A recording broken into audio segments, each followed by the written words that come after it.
Hey everybody, welcome back or welcome to the Fearless Podcast, a show dedicated to all things related to fear, anxiety, and general mental well-being.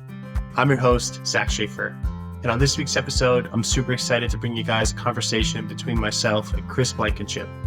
Chris is a licensed clinical social worker and the founder of the Autism Learning Lab, which is an organization that is designed to provide evidence-based research, tools, strategies, and education and support to autistic individuals and their families. And I have found that it's been a great resource for me as a clinician working with autistic individuals. And I know that many of our clinicians at Mountain Valley and other clinicians I've talked to in this mental health space have really enjoyed all the work that Chris does and all the research and podcasting and things that he puts out there. So definitely check out his website. On this episode today, we're going to be talking about a topic that is related to a lot of people who have autism, but it is not exclusive to people who have autism. And that is avoidant restrictive food intake disorder, or otherwise known as ARFID. ARFID is an eating disorder, and in this episode today, Chris is going to do a wonderful job at sort of providing a broad overview of what is ARFID, how is it diagnosed, what is sort of the prevalence of ARFID, and where are we seeing it, and how are we seeing it show up. But as Chris always does such a great job as, he's going to make sure that people leave here with a really good practical understanding of some steps and some resources that you can engage with if this is something that you're struggling with, or you know one of your family members is struggling with, or if you're a clinician that's working with somebody who is struggling with ARFID. So thank you, Chris, for coming on the show. Really appreciate your expertise. Really appreciate your practical breakdown. And before we hop into the episode, just a quick shout out to our sponsor, which as always is Mountain Valley Treatment Center. Mountain Valley is a nonprofit residential treatment program located in New Hampshire, serving adolescents and young adults ages 13 to 20 who are struggling with anxiety, OCD, and related challenges. I'm fortunate enough to be the executive director of the program, and they pay and support my ability to do this podcast and to get all this information out to you guys. So shout out to Mountain Valley for allowing me to do this. Shout out to Chris for coming on the episode. Without further ado, let's dive in. Morning, Chris. Welcome to the show. Zach, thanks so much for having me. Glad to be here. Yeah, I'm super excited to have you on. I had the opportunity to come on your show a couple of months ago at the Autism Symposium, and that episode just went live last month, I believe. And now I'm super excited to have you on and share your expertise with our audience. So I love to start off my episodes with just giving the guests an opportunity to introduce themselves. So why don't you let our listeners know who Chris Blankenship is? Oh, I appreciate that. Thank you so much. Yeah, so Chris Blankenship, quite where to start. I'm an Aries. I lost all my hair young. I have a daughter, wife. I live in Colorado. So I spent a good amount of my 20s as a classroom teacher. After being a classroom teacher, went back to graduate school, became a therapist, spent about a decade working in wilderness therapy. Since then, have transferred into doing what I'm doing currently, which is the founder of Autism Learning Lab, where we provide education, support, retreats, things like that for autistic individuals and their families. So over, I'd say, the last 10 years or so, I focus pretty heavily on working with autistic young people, everything from adolescents to adults and their families. Super cool. I actually didn't know that background about you being a teacher first. What sort of sparked the transition from teaching into therapy and psychology? Yeah, it's a good question. So I was a teacher in New Orleans, inner city New Orleans, in the years post-Hurricane Katrina. The Louisiana school system is not the best funded, not the best run. There's a lot of systemic issues just going on in Louisiana in general, but I loved it, and I loved the kids that I worked with and my coworkers. But I think what I pretty consistently saw was that a teacher was going to have a pretty minimal impact, unfortunately, just because of how many of my students were going home to a homeless shelter at the end of the day. How we'd have 35, 40 kids in a classroom with 25, 30 desks and 20 to 25 books. And it was just a system where I felt like I was beating my head against the wall and not really going to make any progress no matter what I was able to do. And so I actually started taking a bunch of my kids. I'd started to see a lot of my young men in particular who were stopping coming to school and starting to hang out with their cousins and brothers on the corners and starting to, sell and do drugs instead of coming to school. So I started taking them outside. I'd rent a bunch of mountain bikes and take them up in the Mississippi hills and we'd go mountain biking, or I'd rent a bunch of kayaks and we'd go down to the Gulf and camp on the coast and spend the days in the ocean, and I would make promises to them like, hey, we'll do this again next weekend if you come to school all week. And they started coming to school and started to engage and re-engage because a lot of them had never left their ward except for evacuating for Katrina. And so doing something like that really was new and exciting and fun and something that they hadn't done. They were kind of in that age, a lot of like middle to high school, early high school age where they, they're impressionable enough to do something like that and actually like it. They weren't going to like make fun of it to their friends yet. And I saw it really start to take hold and people like kind of invest in their lives a little bit more. And I realized that if I was going to make a bigger difference in people's lives, I needed to do something besides just be in the classroom where it was a new crop of, kids, and I was exhausted every year. That led the spark to therapy and wilderness therapy in particular. Yeah, I didn't realize that your experience with experiential outdoor stuff went all the way back to your time in schools. Now, was that something that you grew up doing? Like even just like the inspiration in the moment to take the kids mountain biking and camping, like that must have been stuff that was personally meaningful to you in some kind of way. Totally. There's definitely a selfish component of that. I grew up in Colorado, climbing mountains, riding bikes, climbing, doing all those kinds of things. I found a lot of my confidence as a kid from going and climbing mountains with my dad on the weekends and going on backpacking trips with my family. And that was a big part of my development, big part of what I think kept me not out of trouble, but in less trouble than I would have otherwise been in, I think. And then being in Louisiana, it's a hard place to find wilderness, but if you look and you're not too afraid of spiders and snakes, like you can find it. So it definitely was part of it. Is like, I want to go do this stuff anyway. Hey, what if I started taking some of my students with me, and that actually motivated them, and they started to kind of find themselves in the same way that I did. Super cool. And so the jump from that into wilderness therapy seems really seamless and no explanation really needed. Yeah. Where in wilderness did you kind of find your niche with autistic individuals, and when did that become kind of the focus of the next part of your career?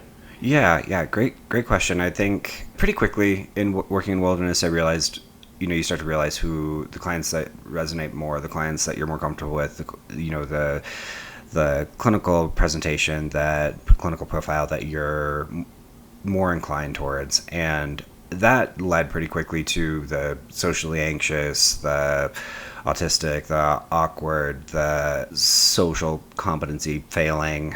And those were the students that I enjoyed working with. It just always kind of led that way, where if I was going to do research into something, that's what I was going to do research into. Pretty quickly after I was working primarily with young adults, but after working with adults for a while, I was, started to say like, hey, a lot of these interventions we're doing are not adequate for autistic clients. We need to rewrite our curricula. We need to modify our interventions. We need to do different parent stuff. And so I started to rewrite and develop a lot of our autism curriculum for wilderness for all the clinicians. And so I did a lot of trainings with all of our staff, a lot of, frontline training for all of our guide staff and all of our clinical staff, really just trying to teach them like, hey, what you're doing with your depressed client needs to actually be different than when you're working with your autistic client, and vice versa. And I think that was partly out of need because I saw so many people who were autistic who came into treatment who'd been in therapy since they were 6 or 7 or whatever it was, but I'd never really gotten something that was autism that was autism informed and autism specific. And so I think it was really out of just like a personal interest and then out of seeing a pretty glaring need. Well, I absolutely love it. And people who listen to this show know my background is as an occupational therapist. And I think the profession of OT gets associated with working with kids with autism a little bit more. Right. A lot of autistic kids are in therapy, and because there's such a high comorbidity rate between mental health conditions for people who are autistic, but not as many clinicians that I have come across from a clinical social worker background, clinical mental health counseling background, are informed on like how to do therapy differently with someone who's neurodivergent. And so just, I don't know, you kind of spoke to it a little bit, but can you speak to more of like where that practice gap you feel like is? And I'm assuming that's part of the mission behind the Autism Learning Lab too, is to be able to be a resource for clinicians to feel more competent in being able to provide care. Precisely. It absolutely is. And it is because in no small part, there is that gap. People are going to approach, we'll work on changing your thought patterns, like that kind of idea, like take a kind of a classic CBT approach. Well, you have maladaptive thinking. Well, you talk about that with someone who's not, an holistic client. They may be able to see like, okay, this isn't necessarily logical. I get how I could come up with this alternative logic. And then if I just lean into this different logic, then okay, I can start to reframe some of my thoughts. You say that to an autistic client, someone who is particularly cognitively rigid, someone who's very, very black and white thinking, the answer is probably going to be something along the lines of, well, that's just how I think. And I can't change how I think. That's the way that I think. You start to talk about emotion identification. Well, if someone has a hard time understanding when they're tired or when they're hungry, and now you're expecting them to identify anxiety versus fear, they're going to look at you like you're trying to teach them calculus. There's at least calculus for me, which is, impossible. I think that there is this, we go into therapy as therapists a lot of times with assumptions that brains work a certain way, that emotions and thoughts and behaviors are all kind of, in these malleable states that we can, with the right set of questions, we can steer the correct way. And for a lot of autistic people, that's just not the case. They're struggling with the alexithymia, the bodily awareness. The cognitive rigidity is just in a whole different league. Behavioral repetition and patterns that are so comforting for them are you might see as maladaptive, but they're going to see as adaptive. And you're basically just going to be at loggerheads in perpetuity if you're just trying to take the approach that you'd take with anyone else. And so that is what led to Autism Learning Lab, where I saw this need, saw this gap, and said we need to do something here to not only educate clinicians and staff and parents, but also to give autistic people a better understanding of what's going on internally and help them to hopefully learn about themselves in a way that is comfortable. Yeah, and if your experience is similar to mine, autistic individuals love to learn about themselves, and they love to feel validated when they're provided education that actually helps explain why things might be a little bit different for them. Not all of them, but the majority of them really love that self-knowledge. Yeah, that's definitely what I find. Yeah. And so one of the issues for people who are on the autism spectrum is sensory-related challenges, and particular challenges oftentimes arise when it comes to food. Yeah. And in recent years, there has been this uptick in avoidant restrictive food intake disorder, ARFID. Yep. And that was sort of what you and I talked about as maybe being like the core focus of our talk today, providing some general education around ARFID, why it's more present in autistic individuals, how it gets diagnosed, is it a diagnosis, answering some of those questions, and then kind of getting practical, which I think is what people really want to know, is what do we do if this is something that we're noticing our child struggling with, or we notice that we're struggling with ourselves or one of our clients. So but let's start with broad overview. Can you just define ARFID for our listeners? Yeah, happy to. So ARFID, as you said, avoidant restrictive food intake disorder. It's an eating disorder. It's actually in the DSM under an eating disorder. What separates it out from your anorexia nervosa, your bulimia, those other kind of more common eating disorders, as those are often rooted in a body image issue, shape, weight, those kinds of underlying thoughts about the way that someone looks. ARFID is not.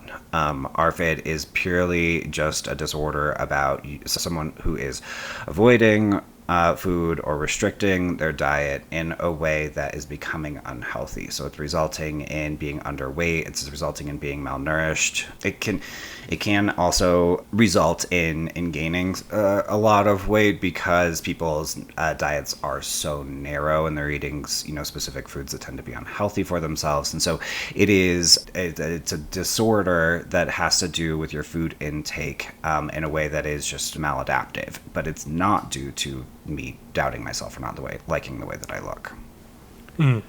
So that's what it's not related to. Is it always related to sensory related challenges with food too, or is it not always? No, it's not always. So there's kind of three subtypes of ARFID. You have avoidant, and avoidant is the kind of sensory one that we're talking about here, right? That is, I don't like different smells. I don't like different textures. I don't like different flavors or food types, right? That's kind of the most classic style of ARFID, right? It's the kid who has a very limited palate. They only eat chicken nuggets. They only eat macaroni and cheese, only yellow and white foods. And anytime they try something that has a slightly different texture or a slightly different flavor profile, then they just revolt against it, right? That's kind of the classic one. There are two others that I do think are a little bit lesser known, but also really important to pay attention to. There's aversive ARFID, and aversive is when people are avoiding eating due to some sort of anxiety that is food related. I've had a client who once threw up right after breakfast. And now breakfast is a really tense time because of this fear of throwing up. Right. And so I have, kind of this like food anxiety that comes with whenever I'm eating at this time of day now. Now I'm actually pretty uncomfortable with it. And so I avoid eating in the morning because I'm afraid of throwing up, and I have this kind of associated anxiety with the eating experience. It doesn't necessarily have to just be throwing up or something like that. It can also be like fear of choking, fear of like health problems. If I eat certain foods, then I'm going to have these associated health problems. I had some clients who like really, really avoidant of any sort of food dyes because they've read research about food dyes leading to things like ADHD and, other kind of health issues. And so just like, I can't eat anything that has that in it, right? So it becomes this thing where I'm avoiding all these certain foods. And then there's restrictive ARFID, which is really just people who don't like eating. I've had plenty of clients who said, if I could just take a pill every day that gave me all of my necessary nutrients, I would do that because I don't like eating, right? I don't see the value in it. It feels like a chore. Every time I have to sit down, I have to chew and I have to swallow and I have to go through this whole thing. And like, I don't want to do that. And so those are the kind of three subtypes of ARFID. You have the avoidant, I would try to stay away from these textures, flavors, whatever. I have the aversive. I'm afraid of something that might happen. And then the restrictive, which is just like, I don't like it. I'm not interested in food.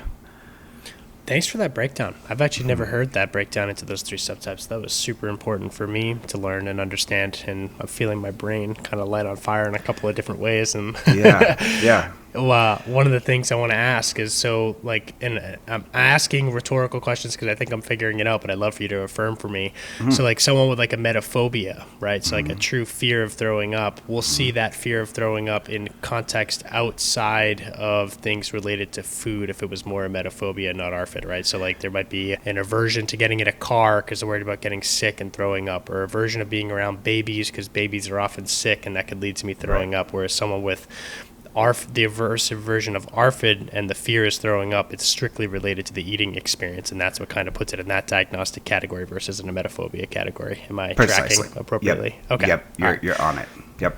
Yeah, and the same kind of thing for the restrictive, and maybe more like in the aversive category as well, maybe more like an OCD kind of thing. Like there's a fear of like getting sick, but if we're only seeing that in the context of food, and that fear of getting sick is not in other contexts, then we're not looking at contamination OCD. We're looking at more of aversive ARFID related to food, right?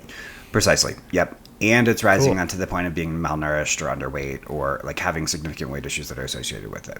Yep. Okay. So those are some of the diagnostic criteria that's included there too. Awesome. Yep. Cool. really helpful to learn. Yeah. Now, talk to me a little bit about assessment for ARFID. Like, how do you go about, obviously behaviorally, there's things that you'll notice, and you've kind of helped pick up on a couple of those things, but then what do you actually do for formal assessment and diagnosis? Yeah, so there's not great assessment out there, honestly. There are a couple of different ways that, a couple of different like food intake and eating disorder assessment questionnaires that people can do when doing psychological testing. But really what you're looking for is you're looking for more of a longitudinal pattern here. So you're really taking in history into account. These are symptoms that are going to be present early in life, kind of similar to if we're looking at autism, where, we're seeing this pattern kind of develop over time. This isn't just something that just like cropped up one day. Usually a lot of times if you're seeing it kind of crop up, it's going to be due to something else. That's where you see a lot. You're probably going to look at more of a anorexia or something along those lines, because a lot of times that really is based on that internal thought about oneself. If someone is avoidant of foods, usually you don't wake up when you're 18 and all of a sudden I don't eat anything but yellow food, right? Usually that's something that's kind of persisted since childhood. Same thing with restrictive, you don't all of a sudden have your drive to eat turn off. This is usually something that's been present for a long time. Aversive is the tricky one because there are events that could very well trigger aversive ARFID, right? I did have this incident where I threw up in the morning and now all of a sudden I'm afraid of breakfast. Okay, that could very well result in it. And so that one you're kind of looking for more, you can be looking for more of kind of a precipitating event, and that can help with diagnosis. But really for ARFID, a lot of times what you're looking for is you're looking for these kind of clear patterns over time, and then you're trying to rule out, is this due to any sort of body image issue? Is this due to maybe a contamination OCD or something along those lines? And if it's not, right, and we're able to go through and we say like, hey, you're not eating, and there's no real mechanism as to why, okay, we're starting to look more at ARFID. Yeah, super helpful. So as of now, it's more of a rule out kind of process, and this is a newer diagnosis too, correct, for us as a field? Yeah. And so I'm sure there will be more assessment tools, more sophisticated ways of supporting clients as it's becoming a lot more common, at least in the Mountain Valley kids that we're serving, and I'm sure for the young people that you're serving. Which brings me to another question, sort of what's the correlation between ARFID and autism? And It's a big one, and it's really interesting. And so ARFID is prevalent in about 2%, a little less than 2% of the population overall. In the neurotypical population, it's a little under 2%. For the autistic population, research, there's a number of different studies, but you can see up to a third of the autistic population have ARFID at some point in their life, struggle with ARFID at some point in their life, which is a massive uptick, right? With that is a ton more of this population. And so I spent way too long researching why, because I was seeing this in so many clients. I'm just like, why is this so much more prevalent? And what a lot of the research seems to suggest is that the primary driving force behind it being more prevalent in the autism population is really mostly has to do with the cognitive rigidity, the difficulty with transition, and that insistence on sameness that is so core to the autism diagnosis. You definitely do see some of the anxiety might result in some of the aversive stuff. You're going to see like a lot of clients or a lot of autistic people will have alexithymia, just kind of like a lack of knowledge of what's going on in their body, and so they don't necessarily know that they're hungry. Food doesn't necessarily feel as good, so that can lead to some of the restrictive subtype, right? Because I'm just like, I don't know that I'm hungry, I don't care that I'm full, this doesn't feel good or bad one way or the other, why do I have to eat? So you can kind of see it playing out in the restrictive. But what a lot of the research does seem to suggest is that it's primarily driven by this rigidity, this insistence on sameness, this difficulty with transition that is so common with autistic people, which would suggest that kind of the avoidant subtype of ARFID is a little bit more prevalent, and that's what you tend to see more of. But that does seem to be the driving force. Yeah, super interesting and makes a lot of sense, but I do think it's important for people to know, and I think that because it's so common in the autism population, I think some people think of it as like only for people who are autistic can have ARFID, and I've had that conversation. I at least knew that piece, and I've had that conversation with members of our clinical team. I'm like, no. Like ARFID is a separate thing, and you can have ARFID regardless of whether you're autistic or not. So yes. Yeah, you're looking at that big dumb purple book, and you're gonna see it. It's an eating disorder. It's not a subtype of autism or autism disorder. Common misconception. Yeah. So talk to us. We've talked a little bit about what it is, how to notice it in somebody, or notice it in yourself, and a little bit about the diagnostics and the prevalence. Let's talk about treatment. Like, what does treatment for ARFID look like? Yeah, so there's a number of different treatment modalities that are out there that are evidence-based, I'm not terribly familiar with all of them. There's like a sequential oral sensory therapy, which is like really about like working through, you probably know more about it than I do, honestly, but really about like, routines, feeding skills, like a lot of that like kind of OT type stuff. Which I don't know a ton about. I've worked with some food therapists, food intake therapists, feeding therapists who've done it a good amount and say good things about it. There's CBT-AR, CBT for ARFID, which I think if you take parts of can be really effective for autistic clients. There's alexithymia skill development stuff where you're just like really trying to teach someone to understand body cues, understand what's going on internally. There's family-based interventions, family therapy for ARFID, things like that really does have to do with like how do you set up a household, how do you set up meal times, how do you do some of those things.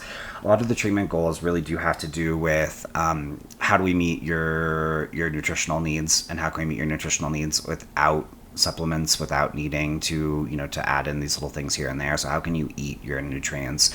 Increasing the number of accepted foods, reducing anxiety about foods, teaching someone how to identify bodily cues and better understand hunger cues, fullness cues, things like that. Participating more comfortably in mealtime is also a big thing that I do with a lot of clients, because you have someone who struggles with social competency issues, someone who has a lot of anxiety about socializing. Now you put them in one of the most social environments that they have. So now I have to sit down and I have to eat with these people, and I have to also pay attention to them, and I have to answer their questions, and I have to nod when people are nodding and laugh when people are laughing, but really all I'm doing is focusing on the fact that there's broccoli on my plate, right? So there's all these different treatment goals that can be individualized and are relevant for ARFID, but really do depend on the individual. If someone doesn't have any of those social anxiety traits, okay, we don't have to deal with any of that. But then someone who really does have sensory issues and struggles with eating certain foods because of just the feel in their mouth or the look of them or whatever it is, okay, now then you're working on those things. So the treatment goals obviously are highly individualized, but that's kind of a broad breadth of what the treatment goals could look like. And I'm sure psychoeducation is a big piece in the building the foundation for any kind of motivation for change here, and understanding nutrition and understanding why the current way in which you're eating is potentially not going to lead to the most fulfilling and healthy life that you want to have. Precisely. And just to touch on that sequential oral feeding method, SOS approach, for listeners who want to learn a little bit more here, just quickly, it's a way of creating a hierarchy around certain sensory experiences of food. So like, putting something in your mouth is like, for a lot of people, like very high up, right? There's a lot going on there. There's touch, there's taste, there's smell, like there's a lot, you're integrating a lot of different things. And it's kind of like, how do we break some of those sensations down into just touching the food or just smelling the food, or other things too that are maybe a little bit more OT than like classic eating disorder treatment things, is like, we try to infuse like a sense of play with the food of like, all right, like you don't want to eat broccoli, but like, can we make a broccoli tower today? And like how can we engage with the food in a way that's different than eating it, so your sensory system is warming up to it in a different way, but you're also building different associations in the brain with the food that aren't just this painful aversive experience that you're kind of being used to being presented with it. Yeah, absolutely. I think a big reason why this treatment can be really fun, actually, is everything you just went through, Zach. Yeah, yeah. One of my favorite ones to do is like throw it against the wall and see what happens. Kids love when I say we can do that. Right. I'm like, let's see what happens when we throw the broccoli against the wall. Let's see what happens when we take this sticky mushroom and like, how do we have to cook it to get it to order to stick, and who can get the mushroom to stick to the wall the longest, right? Like, and like doing that kind of stuff in group settings too. I don't know if you do any group work, but bringing together people who have a common ARFID experience and having them kind of push each other, especially with teenagers. I'm like, well, I'll try it if you try it, and like kind of making it obviously there's the social pieces for some people that would be overwhelming for, but for other people, introducing that sense of commonality and that sense of kind of playful fun around it all can make a big difference. Super cool. Love that. Yeah. Do you have any like case examples that you'd love to like walk through? Like anyone recently on your mind that you've worked with and have had some good success with that had ARFID? Yeah, absolutely. So working with a young adult who had a really restricted diet, was eating chicken nuggets, goldfish, chocolate milk, pretty much the extent of their diet as a 21-year-old, and was going through these bouts of putting on a lot of weight and then feeling embarrassed by that, and then stopping eating some of those things and losing weight, and was going through this kind of ups and downs with it. But it was really about a lot of it was about texture, and a lot of it was about flavors. And we went through this long process of what we call like food linking, where you try to go from a safe food to a goal food. And so we set some goal foods as like vegetables, basically. We were trying to get some vegetables. And starting with chicken nuggets, right? He was always dipping his chicken nuggets in ketchup. So we started with, okay, we have ketchup, we have chicken nuggets. We started by, let's go from chicken nuggets to try to get to chicken breast. And so we went from chicken nuggets to fried chicken where we would peel all the breading off and then try it. And then we'd go from there all the way down to just a baked chicken. And he was able to eat the baked chicken, still dipping it in ketchup. And then so we had ketchup, and we actually went and kind of made our own ketchup one day, where we boiled tomatoes, and then we blended tomatoes, and we put some salt in, we put some regular ketchup in, and we put a lot of regular ketchup in, but it had some chunks of tomato in it. And we did that multiple times to the point where he was just eating eventually tomatoes and chicken breast. And we then say, okay, now let's try to incorporate another vegetable in this. And so we started with just putting broccoli on the plate. Then we started putting a tiny bit of broccoli into the ketchup, and so he was dipping it, and he'd get a little bite of the broccoli in there. And eventually we get to the point where we have a plate that has tomatoes and broccoli and chicken breast all on the plate, and he's now comfortable. And this is over the span of a couple months. But where this process of food linking, where you're going from, okay, I like this, I'm comfortable with this, now how can we kind of replicate this flavor but make it a little bit less comfortable and a little bit riskier? Okay, now I'm comfortable with this, now we're going to replicate it, make it a little bit less comfortable, a little bit riskier. And then we go from a very bland, very, kindergarten plate to this plate that looks like it's an adult meal, and he's comfortable with it. And so doing that, he had, a lot of social anxiety too. So eating with people, we're working on that at the same time. Also really struggled with some alexithymia, didn't really understand when he was full. He would eat way too much or he'd eat way too little. So we were also working on some of those cues. But this like food linking process, I think, is a really relevant one for a lot of parents, a lot of families, a lot of caregivers, because it's something that you can replicate anywhere, right? You can take something, you can start with a safe plate, and you can move to a risky plate in a way that is safe, in a way that is controlled, in a way that they actually want to do it, if you take these very baby steps of going like one little addition or one little change at a time, and going from one hopefully to another that allows him to then have a more balanced diet and get all of his nutrition in his food, rather than just getting fat and salt. Yeah, it's so many parallels between that and exposure therapy, which is sort of the major modality that we use at Mountain Valley for anxiety and other aversive and fear-based disorders. So, seeing a lot of parallels there between the example you gave and the exposure process. Yep. I also love that you introduced the cooking with the client too. Yeah. That getting them again engaged with the food in a different way of like, and they piques their interest so much when they were a part of the preparation of the food, of like, I guess I kind of do want to try it. And I've seen everything that goes into it, and it feels safer because I know everything that went into it, and I got to Yep. control part of that, right? So Yep. also a really cool part of the intervention process that you just explained as well. Yeah, yeah, a lot of fun. Cool steps to take, and what awesome to see someone take control of their diet in a way that they have never really felt in control before. Yeah, it's another one of those things too. Like, yeah, that's another piece from exposure therapy that I absolutely love is like you get to see like real, tangible, step by step progress, and then look back a couple months later and be like, "Holy cow! Like we Wow. were here and now we're here." Yeah, Yeah, yeah, yeah, yeah. yeah. Well, yeah, we took a picture of a plate to start, and then plates as we were moving. It was like, wow, look at that. That's progress. Oh, cool, cool. Yeah. Well, Chris, thanks so much, man, for coming on and talking about ARFID and sharing your expertise with us. As we wind down here, I would love for you, if you have any, like what are some good resources on ARFID specifically that you would turn people towards, things that have helped you in your development of your knowledge and in your approach to supporting clients who are struggling with ARFID? Yeah, absolutely. So we have a ton of things on my website, autismlearninglab.com. Really, I think I try to have it be pretty comprehensive opportunity for people to come in, learn, just read about stuff. There's an autism dietitian that I found. She has a great it's actually autismdietitian.com. She's great. She does a really good job of going through all these different food issues with autism. Really is supportive. She has a great podcast. She has a bunch of great articles, and a bunch of free content on there. I think she's fantastic, and a place where I've definitely directed some of my clients in the past, where they can go and they can learn. And so hopefully between my site, her site, we can get people a lot of information out there. Yeah, cool. Thanks. And I'm assuming your site is the best place for people to get in contact with you directly if they wanted to reach out. Absolutely. Yep. Come on there. There's info forms on there. If you do need any support or you want to talk through things, we're here to help. Cool. Cool. Well, thanks again, Chris. Appreciate you coming on and sharing your expertise, man. Thank you so much.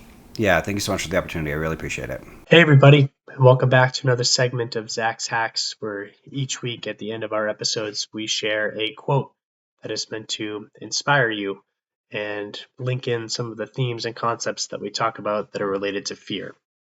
And so this week's quote is from legendary ancient philosopher Lao Tzu. And the quote goes like this: "The journey of 1,000 miles begins with a single step." And so I chose that quote for this episode because I really, really loved that case example that Chris gave at the end of that episode. You could probably hear the enthusiasm in my voice. And if you're watching this on YouTube or anywhere else, see the facial expressions I was giving about just that small stepwise process towards a goal. And that is just so much embodies what the exposure process is all about. And as you can see in this episode, so much of what the process of helping expand someone's diet who's struggling with ARFID can look like, right? We often get very intimidated and overwhelmed by the end state that we're trying to get to. And we get so caught up in where we're trying to go that we forget that oftentimes the first thing to do is much simpler than that. And it's just a small step in the direction in which you want to go. And so for that young gentleman who was working from, chicken nuggets and ketchup, it was just having fried chicken, right? It was a different type of breaded chicken. It wasn't like jumping right from chicken nuggets to grilled chicken or baked chicken like he eventually got to in Chris's example. It was taking one small step in that direction. And we see that happening all the time on the ground with our kids who are struggling with anxiety, OCD, and other fear-based conditions at Mountain Valley.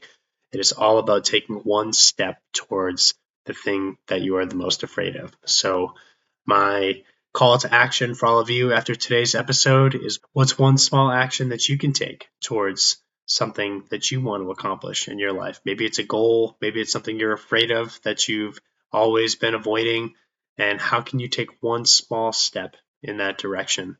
And just remember Lao Tzu's infamous quote here, that a journey of 1,000 miles begins with a single step. Thanks so much for tuning in to another episode of the show.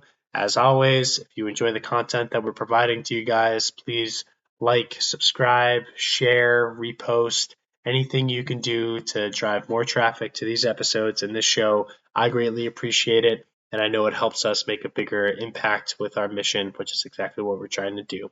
So thank you all so much. Keep doing the things in your lives you're doing to make fear less, and we will talk to you all next week.